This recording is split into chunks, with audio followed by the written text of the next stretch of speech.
Hi guys, welcome back to my YouTube channel. ನಾನು ಇವತ್ತು ಜೋಳದ ಹಿಟ್ಟಿನ ತಾಲಿಪಟ್ಟು ಹೆಂಗೆ ಮಾಡೋದು ಅಂತ ಹೇಳ್ಕೊಡ್ತೀನಿ. ಮೊದಲು ಮೇನ್ ಜೋಳದ ಹಿಟ್ಟು ಬೇಕು. ಇದಕ್ಕೆ 1 ಕಪ್ನಷ್ಟು ಜೋಳದ ಹಿಟ್ಟು ಹಾಕೋತೀನಿ ನಾನು.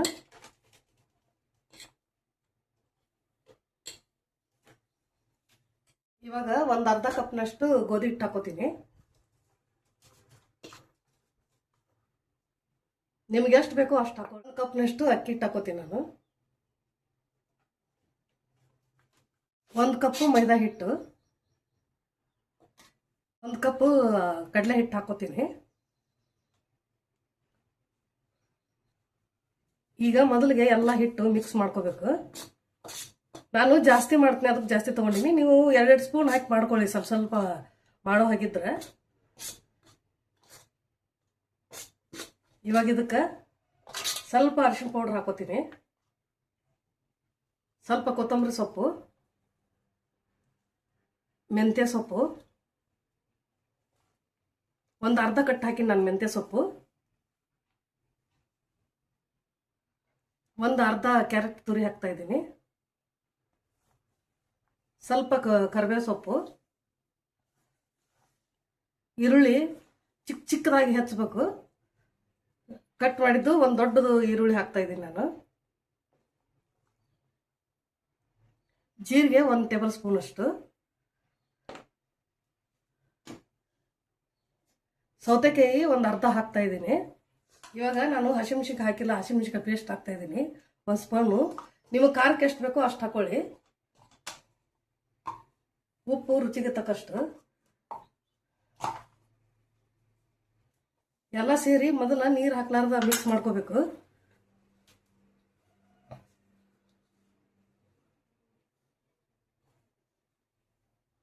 ಈರುಳ್ಳಿಗೂ ನೀರು ಇರುತ್ತೆ, ಸೌತೆಕಾಯಲ್ಲಿ ನೀರು ಇರುತ್ತೆ, ಅದಕ್ಕೆ ನೀರು ಮೊದಲು ಹಾಕಬಾರ್ದು.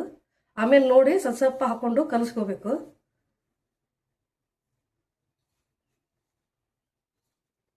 ಇವಾಗ ನೀರು ಬೇಕನ್ಸುತ್ತ, ಅದಕ್ಕೆ ಸ್ವಲ್ಪ ಸ್ವಲ್ಪ ಹಾಕಿ ಕಲಿಸ್ಕೊಂತೀನಿ ನಾನು.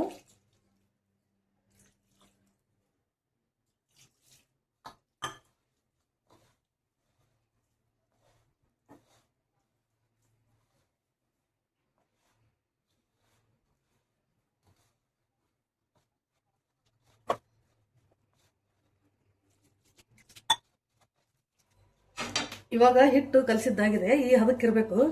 ಚಪಾತಿ ಅಷ್ಟು ಗಟ್ಟಿ ಹಿಟ್ಟು ನಾದ್ಕೋಬಾರ್ದು, ನಿಮಗೆ ತಟ್ಟಕ್ಕೆ ಬರಬೇಕು ಆ ರೀತಿ ಕಲಿಸ್ಕೊಳ್ಳಿ. ಇವಾಗ ಹಿಟ್ಟು ನಾದಿದ್ದಾಗಿದೆ, ಸ್ವಲ್ಪ ಎಣ್ಣೆ ಹಚ್ತೀನಿ ಮೇಲೆ. ಹಿಟ್ಟು ಕಲಸಿ ಜಾಸ್ತಿ ಹೊತ್ತು ಬಿಡಬಾರ್ದು. ಇದು ಈರುಳ್ಳಿ ಹಾಕಿರ್ತೀವಲ್ಲ, ನೀರು ಬಿಟ್ಟು ಬಿಡುತ್ತೆ, ಅದಕ್ಕೆ ಜಾಸ್ತಿ ಹೊತ್ತು ಬಿಡಬೇಡಿ, ಆವಾಗಲೇ ತಟ್ಕೊಳ್ಳಿ. ಇವಾಗ ಪೇಪರ್ಗೆ ಎಣ್ಣೆ ಹಚ್ಕೊಂಡು ಒಬ್ಬಟ್ಟು ತಟ್ಟು ಸಿಗ್ತಾವೆ ಈಗ, ಅದ್ರ ಮೇಲೆ ಮಾಡಿ. ನಿಮ್ಗೆ ಎಷ್ಟು ಬೇಕೋ ಅಷ್ಟು ಹಿಟ್ಟು ತಗೊಳ್ಳಿ. ಮೀಡಿಯಂ ಸೈಜ್ ಮಾಡ್ತಾ ಇದ್ದೀನಿ ನಾನು.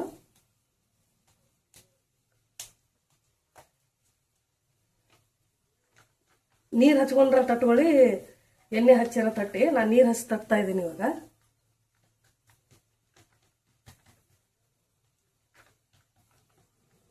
ನಿಮ್ಗೆ ಎಷ್ಟು ದಪ್ಪ ಬೇಕೋ ಅಷ್ಟು ದಪ್ಪ ಮಾಡ್ಕೊಳ್ಳಿ. ಕಲಿಯೋರಾಗಿದ್ರೆ ಚಿಕ್ಕ ಚಿಕ್ಕದು ಮಾಡಿ ಹಾಕೊಳ್ಳಿ,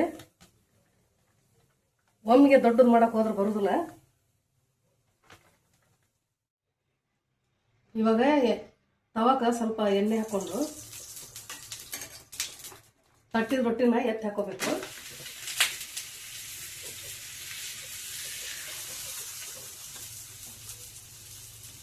ಮಧ್ಯಕ್ಕೆ ಒಂದು ಹೋಲ್ ಹಾಕೊಳ್ಳಿ, ಬೇಗ ಬೇಯ್ತೈತಿ. ಮೇಲೆ ಸ್ವಲ್ಪ ಎಣ್ಣೆ ಹಾಕೋಬೇಕು. ನಿಮಗೆ ಎಣ್ಣೆ ಬೇಡ ಅಂದ್ರೆ ಮೇಲೆ ಮುಚ್ಚಿ ಬೇಯಿಸ್ಬಿಡಿ.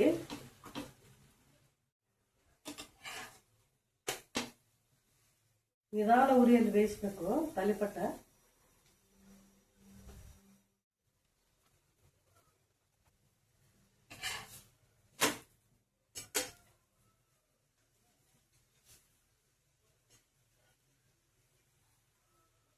ಇವಾಗ ಜೋಳದ ಹಿಟ್ಟಿನ ತಾಲಿಪಟ್ಟ ರೆಡಿ ಆಗಿದೆ. ಇಷ್ಟ ಆದ್ರೆ ಲೈಕ್ ಮಾಡಿ, ಶೇರ್ ಮಾಡಿ, ಸಬ್ಸ್ಕ್ರೈಬ್ ಆಗಿ.